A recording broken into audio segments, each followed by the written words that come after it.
So ano pa kaya mga minamahal ang inaantay ng ating ibang mga kongresista? Meron na pong whistleblower ang nagsalita patungkol nga po dito sa ginawang katarantaduhan ni Vice President Sara Duterte nung siya ang Department of Education Secretary ng DepEd. Actually, ang daming kasalanan ni Sara Duterte, no?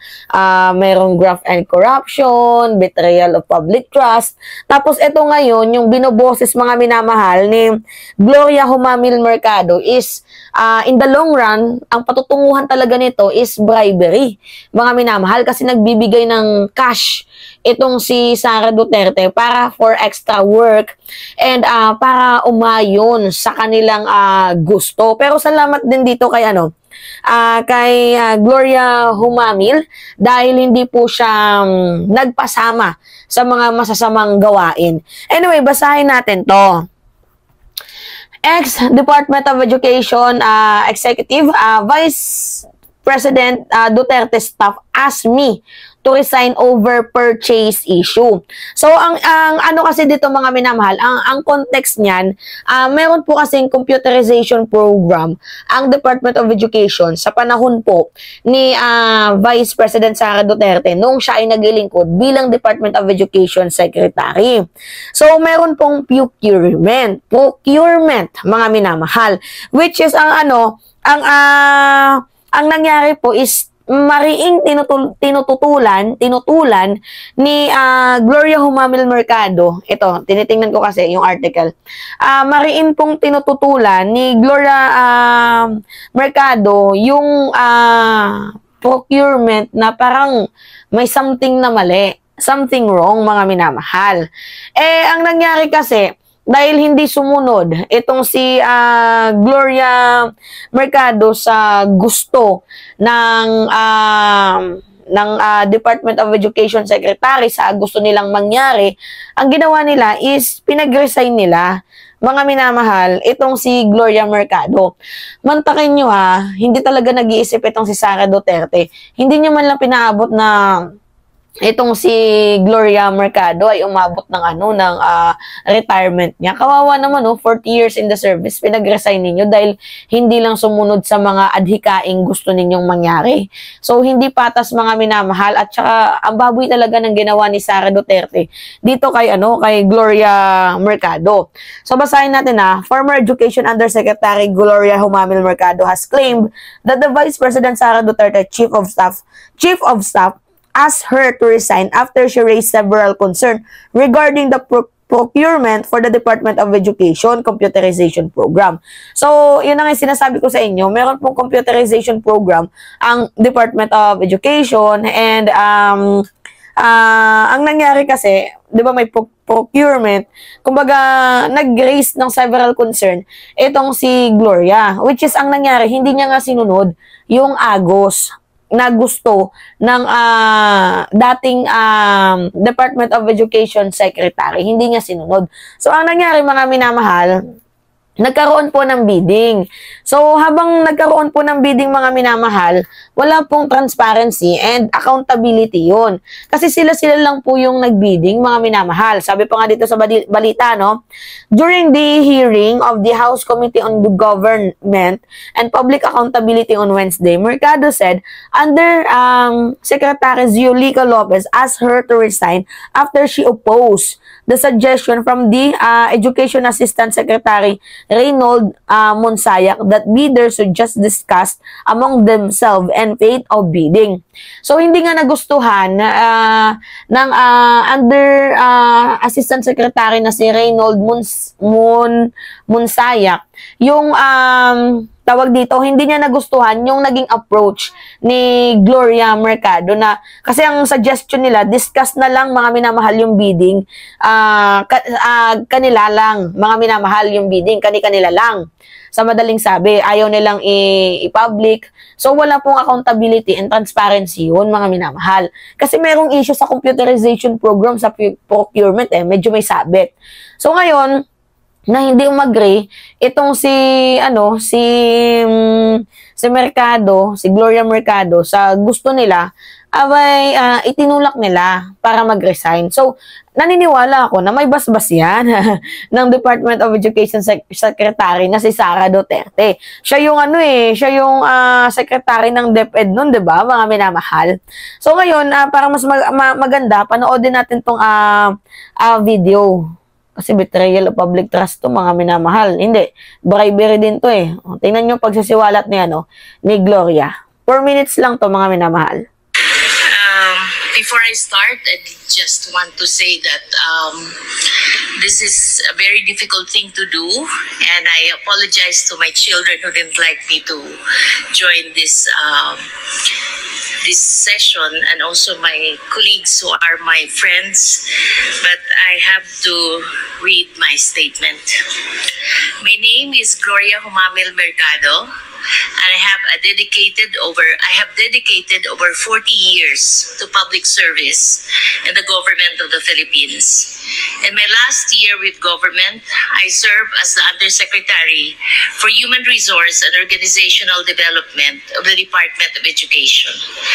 I was appointed as DepEd Undersecretary by President Marcos, as recommended by Vice President Sara Semerman Duterte in 2022, and I assumed office in August of 2022 and February 2022. In February 2023, I was designated as the head of the procuring entity of DepEd. As one of the signatories of DepEd's checking account, alongside Undersecretary for Finance, Annalyn Sevilla, I signed checks related to all funds, and recall that each some of the checks that I signed amounted to 37,500,000 pesos. Laki nun, ha? Between February 2023 to September 2023, I received a total of 9 envelopes labeled HOPE, my concurrent position in DepEd during that time. These envelopes were handed to me mostly by Assistant Secretary Sunshine Fajardo, which she says came directly from Vice President Duterte. What she would typically say as she hands the envelope. It would appear I received this envelope by virtue of my office as HOPE. Attorney Fajardo is the wife of Edward Fajardo, who is the Special Disbursement Officer. Although the exact date evades recollection, sometimes during the course of my tenure with DepEd, a member of my staff informed me that an inquiry was made by one of our officers in the field that Mr. Fajardo had made inquiries about the bank accounts of several individuals, and if divulging such information to him was permitted. My office confirmed that it was upon the instruction of the Office of the Secretary. Evidently, it would appear that regional directors and other employees of the field would also receive sums on top of the regular salaries. Sometimes in October 2023, as the likelihood of a bidding failure for DepEd computerization have become apparent, I was approached by Attorney Monsayak, and he suggested in the presence of other officials who was with me that the bidders should just discuss among themselves.